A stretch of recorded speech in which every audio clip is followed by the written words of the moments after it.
రక్షకుడును మన ప్రభునైన యేసుక్రీస్తు నామంలో మీ అందరికీ హృదయపూర్వక వందనములు. ఈరోజు దేవుని వాగ్దానము 7వ సంకీర్తన 9వ చరణము. హృదయములను అంతరింద్రియములను పరిశీలించు నీతిగల దేవా. హల్లెలూయా. మరి దేవుడు చూడడం లేదు అని అనేక మంది అనుకుంటారు. దేవుడు నా ప్రార్థన ఆలకించడం లేదని కొంతమంది అనుకుంటారు. మరి నేను ఏం చేసినా ఎవరికీ తెలియదని కొంతమంది అనుకుంటూ ఉంటారు. అలాగా అనేక మంది పాపం చేస్తూనే ఉంటారు. కొంతమంది కృంగిపోతూనే ఉంటారు. కొంతమంది సమాధానం లేనటువంటి స్థితిలోనే ఉంటారు. అయితే మనం ఏమి చేసినా సరే ప్రతిదీ కూడా దేవుడు చూస్తున్నాడు అనేటువంటి విషయం అయితే సత్యము. మరి ఆయన ఆకాశం నుండి నరులను తొంగి చూస్తున్నాడు. ఆయన తేరు చూస్తున్నాడు. ఆయన కన్నులకు మరి ఏది కూడా మరుగు చేయబడదు. అన్నీ కూడా తేటగా స్పష్టంగా ప్రతి సృష్టము కూడా ఆయన కనులకు కనిపిస్తూ ఉంది. ఆయన కేవలము మనుషులను చూడడమే కాదు, కానీ వారి హృదయాలను కూడా ఆయన చూస్తున్నాడు. హల్లెలూయా. మన హృదయము మరి ద్వేషంతో నింపబడి ఉందా, ప్రేమతో నింపబడి ఉందా, చెడ్డగా నింపబడి ఉందా అనేటువంటి విషయాన్ని ఆయన గమనిస్తూ ఉన్నాడు.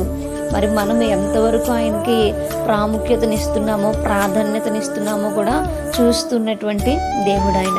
మరి ఆయన మన హృదయాన్ని, మన అంతరింద్రియములను పరిశీలించుచున్నటువంటి దేవుడు. మనం ఎట్టి రీతిగా ఆలోచిస్తున్నాము, ఎవరికి ప్రాముఖ్యత ఇస్తున్నాము, దేవుని పైన ఆధారపడుతున్నామా లేదా అనేటువంటి విషయాన్ని ఆయన బహుగా మరి ఎరిగి ఉన్నాడు అనేటువంటి విషయాన్ని మనం జ్ఞాపకం చేసుకోవాలి. కాబట్టి మరి నీతియుక్తమైనటువంటి జీవితం మనం జీవించేటువంటి వారం ఉండాలి. మన దేవుడు నీతిమంతుడు కనుక మరి మనము కూడా నీతిమంతులుగా ఉండాలి. దేవుడు మనల్ని పరిశీలిస్తున్నాడు అనేటువంటి విషయాన్ని మనం గమనించి మనము పాపమును విడిచిపెట్టి మనము మన హృదయంలో దేవునికి మొదటి స్థానం ఇచ్చేటువంటి వారము ఉండాలి.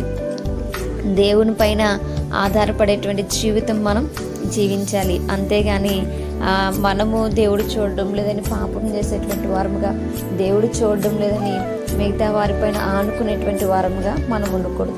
దేవుని పైన ఆనుకుని దేవుని కనపరిచి దేవుని స్తుతించేటువంటి వారముగా ఉందాం. అటువంటి కృప దేవుడు మనందరికీ కూడా అనుగ్రహించునుగాక. ప్రార్థించుకుందాం. పరిశుద్ధుడ మహాగణుడ మీకు వందనాలు. ప్రేమ స్వరూపి మీకు స్తోత్రాలు. నిజమే ప్రభా, మీరు మమ్మల్ని చూచేటువంటి దేవుడు అయా.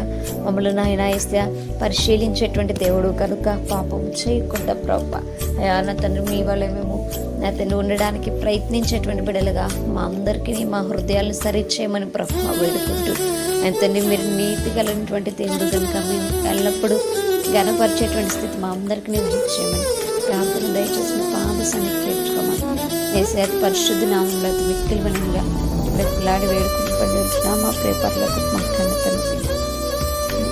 Praise the Lord everyone. May God bless you all.